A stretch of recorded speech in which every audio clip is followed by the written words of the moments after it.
Hello again, everyone. Edwin Learnard back once again in this YouTube astrological segment. I'm going to be talking about astrology and suicide.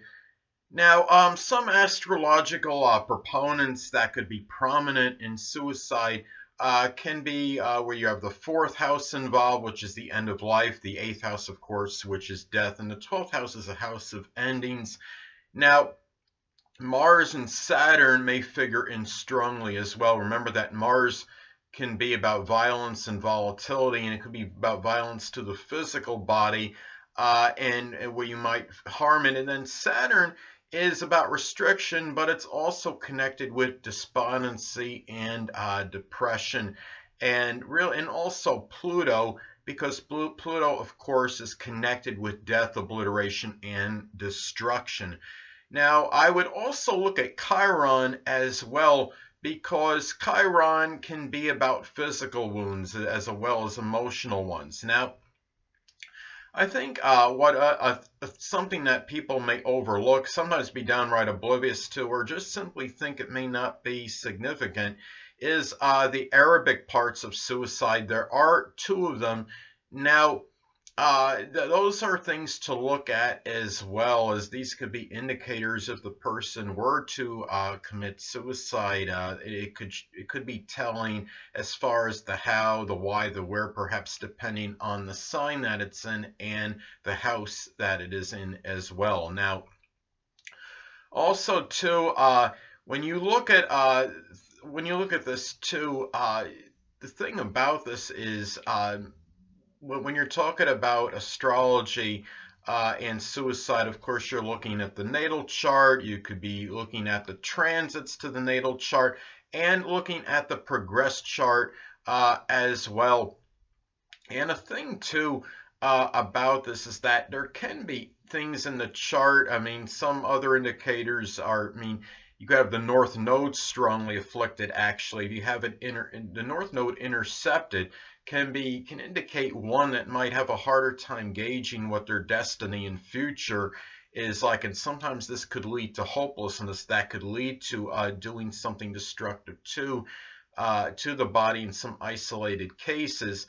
Now, and also, there could even be indirect things in a chart that might have an impact on propensity for violence toward the body, and which doesn't exclude death, of course, killing oneself. Now, somebody, for example, that has a very strongly afflicted chart, and when I say a strongly afflicted chart, I'm talking about very predominantly adverse aspects.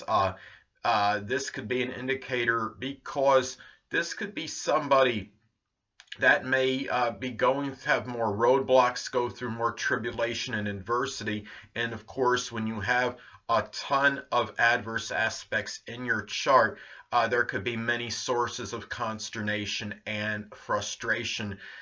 Now, and individual aspects as well are important to look at. Even somebody, let's say you take somebody that has Venus in adverse aspect to their sun, moon, or ascendant. Let's say somebody has Venus making an adverse aspect to their natal ascendant. This could be somebody that might be unhappy with their physical body, their appearance, and this could be obviously be very strong source of frustration. Someone that has, let's say they have Mars making an adverse aspect to their ascendant. Let's say Mars makes a square in conjunct or opposition to their ascendant. This could be somebody that could be very angry over their physical body, or maybe and also perhaps their outer demeanor that is being projected, or there's something about their outlook that they don't like, outlook on life perhaps. Now, Venus in adverse aspect to the ascendant, again, could be someone that doesn't really feel that they are physically attractive, and may keep doing whatever it is they can to make themselves appear more attractive, but maybe they just don't feel that it's enough. So anyway, the first thing I want to get to, I want to talk about a couple examples. One's a famous person, and another got certain notoriety and exposure for a suicide. Now, the first person is the late, great Robin Williams. Now, Robin Williams had Gemini on his 8th house cusp. And I think what's interesting is that my moon in Gemini makes an almost exact conjunction to his 8th house cusp. So maybe there was something where I had an inkling to maybe talk about his death publicly because of this. Now, the thing about Robin Williams is now, as far as his suicide goes, now his 8th house again is cusp is Gemini. Gemini, of course, is ruled by Mercury. And Mercury is associated with breathing, and he did die of asphyxiation. Now, also at the time of his death, he had transit Mars in Scorpio, 9 degrees, of course, a critical degree, was in his 12th house of secret sorrows and was approaching the ascendant, which of course is the physical body, and in Scorpio, the sign of death. Now, Mars can be about harm to the physical body when it comes close to the ascendant, in some cases if it makes an adverse aspect to the ascendant. Now, he also had transit North Node in Libra, making a very tight conjunction to his 12th house cusp. Sadly, he might have felt maybe there was some peace in terms of this ending, and it was just maybe he felt that that was the only way he can maybe find it. And sadly, what I think there's some people are cognizant of this and others are not. When somebody commits suicide, and it's often because they don't really want to do it, it's because they feel there's no other recourse or course of action. So sadly, this may have been the case. Now, going back to Robin Williams and his chart, now, he also had, now Saturn transit was in his 1st house in the sign of Scorpio, of course, the sign of death again. And also, this could be where he might have felt some restrictions with the physical body, or there's some despondency that may have led to death. Now, he also had the transit Sun was very close proximity to his natal Pluto, which could be connected with death. And of course, the Sun is about life, and Pluto can be about obliteration, which could, in this case, obliterate life. Another thing, too, is that in his natal chart, he had Pluto conjunct Mercury. And Mercury at 22 degrees. I mean, a lot of people see 22 degrees as negative. It's a dreaded degree. And in astrology, sometimes the kill or be killed degree.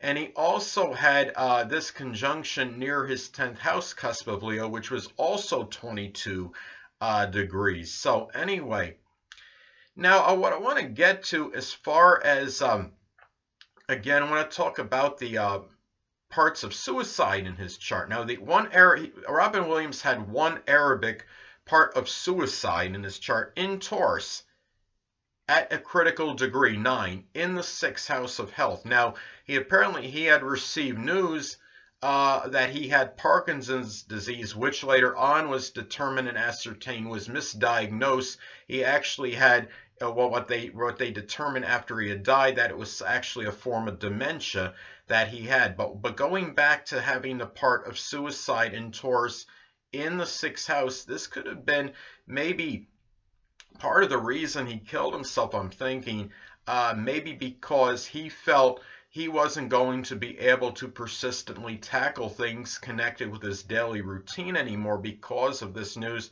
And also the daily tasks might have been, maybe were going to be more of a laborious effort, or even a persistent health issue may have led to this just in general. Now, I think another thing what may have become a persistent health issue. Now, the thing about this is that the other Arabic part of suicide was in Cancer in the 8th house of death.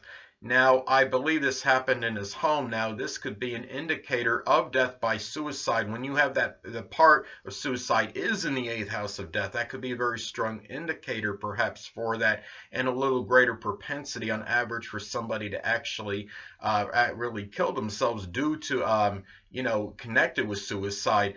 And it really, and the fact that he had this in the zodiac sign Cancer in his 8th house, the other part of suicide, This the death may have been connected with very strong emotions, perhaps dealing with some kind of crisis, maybe even possibly psychological issues, and maybe because of what he was diagnosed with at the time, Parkinson's disease. That was going to maybe he would feel some kind of fear of being ridiculed and criticized, being this is in the zodiac sign Cancer. Now, interestingly enough, my sun in Cancer is not far from that part of suicide he has, and I think maybe that's perhaps played a role in me wanting to shine the light, so to speak, on this issue. Now, he also had transit Pluto in Capricorn was in his first house in his progress chart. So this might have played a role as well. Of course, Pluto is about death, and Capricorn is the sign associated with depression, despondency, and being melancholy. So anyway, in the progress chart, he also had Venus in its fall in Virgo, retrograde, and in the 8th, and he also had Mars in Leo conjunct Pluto as well in Leo, conjunct Pluto in Leo in that progress chart. And I'm thinking, well, maybe this death might have had something to do with pride and really not being able to go. I mean, maybe wanting to go with dignity to some degree, so to speak, because he might have felt maybe, well, if I live, could I have actually been able to do what I was doing previously, and maybe he just felt it was going to be somewhat demoralizing to have to go through the existence that he would have to go through. Now, I think interestingly enough, he had the thing about it is too, he also had the sun in his progress chart. He had the sun in Virgo at 29 degrees. So to me, that is something where, I mean, you look at that at 20, looking at that, I mean, the sun is about life. So I'm thinking, and you look at 29 degrees Virgo, I mean, 29 degrees could reflect the end of something. Virgo can be about health. So you can do the math. It might have been, or maybe he might have felt he reached a point where he was at the breaking point as far as his health went, and he finally maybe couldn't take it anymore, and that might have led to him ending his life. So that might have factored in as well as far as an astrological vantage point goes. Now, the next person I want to talk about is, and a good example of this is Rebecca Sedwick. Now, many of you may have heard about her. She had jumped off. It was some kind of factory tower or factory plant or something. She died. It is presumably September 8th, 2013. I think she was found on September 9th, 2013 in the early morning. So I believe she probably died on September 8th.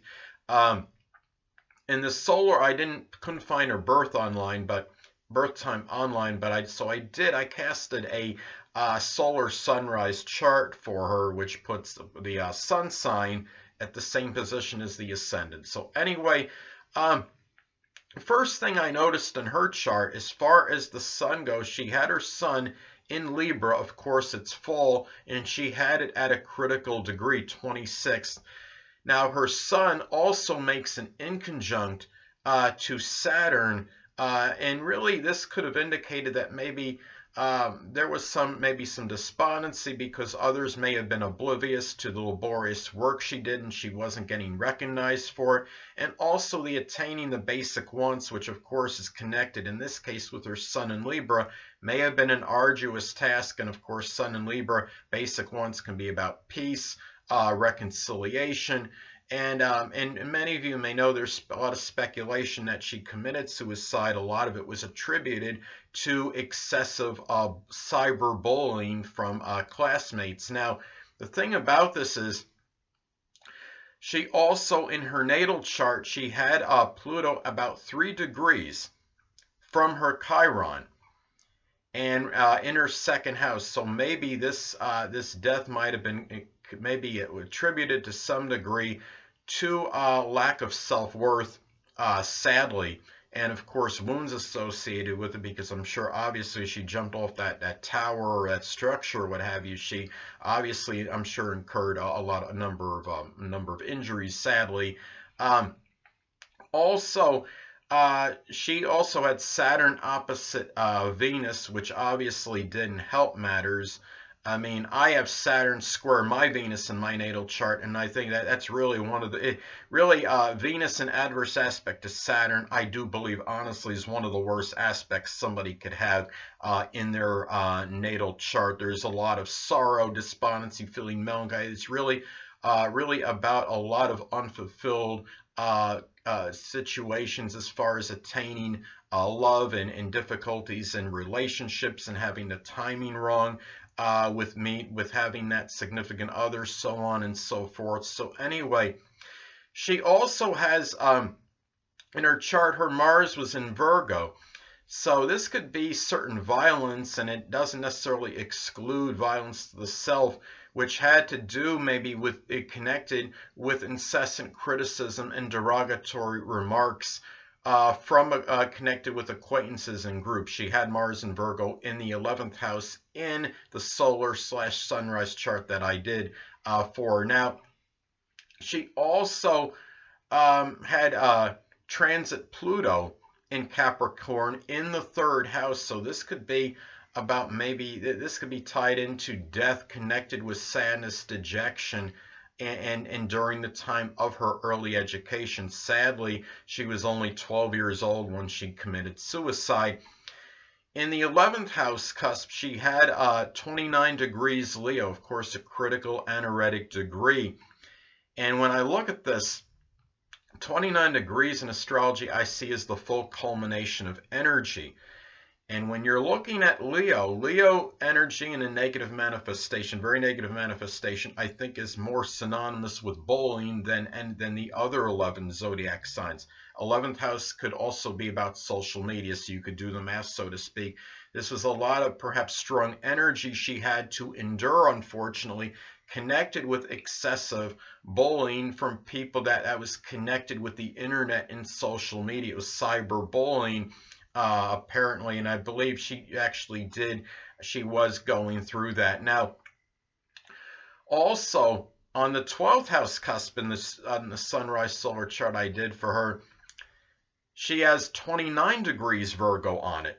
So that, to me, the way I see that, or I perceive that, is that, I mean, the 12th house cusp is a house of endings, and it's connected with secret sorrows. This could be due again to the excessive, incessant criticism, derogatory remarks, derisive statements that she had to endure, unfortunately. Now, going to her parts of suicide, Arabic parts of suicide, one of them was in Pisces in the 5th house. So I'm thinking maybe what may have been tied into her killing herself and taking her life perhaps was some kind of betrayal in love, maybe dissipation, dissolving of fun and enjoyment, and maybe chaos connected with children as well. Now, children generally, look at the 5th house about our children that we have, but I don't think it necessarily excludes children in general. So anyway, now the other part of suicide was in Aquarius in the 4th house, and maybe perhaps another what might have been another reason, additional reason why she killed herself was perhaps connected again. Actually, this reinforces a little what I talked about before, talking about her something else in her chart. This could be connected with cyberbullying, internet, social media, which impacted her emotional security, sadly. And at the time too, sadly, this could actually be seen as good in a lot of cases, but anyway, it might have affected her adversely. She had transit Jupiter conjunct her natal moon in Cancer at the time. Sadly, this might have expanded emotional sensitivity at this time to criticism and ridicule. And sadly, it is what it is. It's a shame that this had to happen to her, and somebody so young to be lost like that, and to just and as I stated before, the sad thing about the reality about suicide is, I mean, there is a certain misconception by others of, and I just want to reiterate this one more time before I head out, is that a lot of times when people do this and they kill themselves, sadly, a lot of it is just attributed to the fact that they just felt It was a last resort, it was a last option, recourse, course of action. Most people really don't want to do it when they're about to do it. I'm sure I could kind of envision a lot of people, that have contemplated or have done committed suicide. I think it's like they probably really think it over for a while. I mean, don't get me wrong, some people may do it very spontaneously and extemporaneously, but I think there's a lot of people that really, I would say the vast majority actually are contemplating this for a while before they actually do it. I mean, just think about it. Let's say you're in a situation and you're debating life and death. I mean, you're debating it. Obviously, it's taking some time.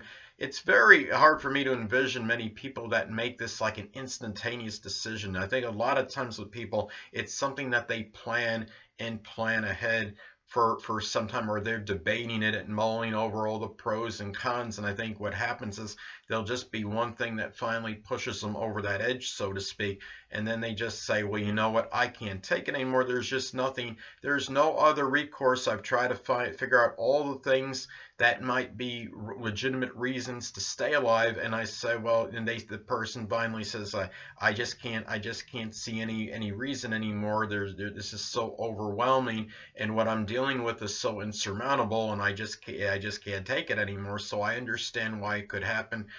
Anyway, people, and if you know somebody that you think is suicidal, of course, look, Google, find the numbers. I'm sure there's resources to go to, even if somebody is hinting at something, and even if it sounds somewhat flippant or facetious, you don't necessarily want to take a chance. You want to get them the help as soon as possible.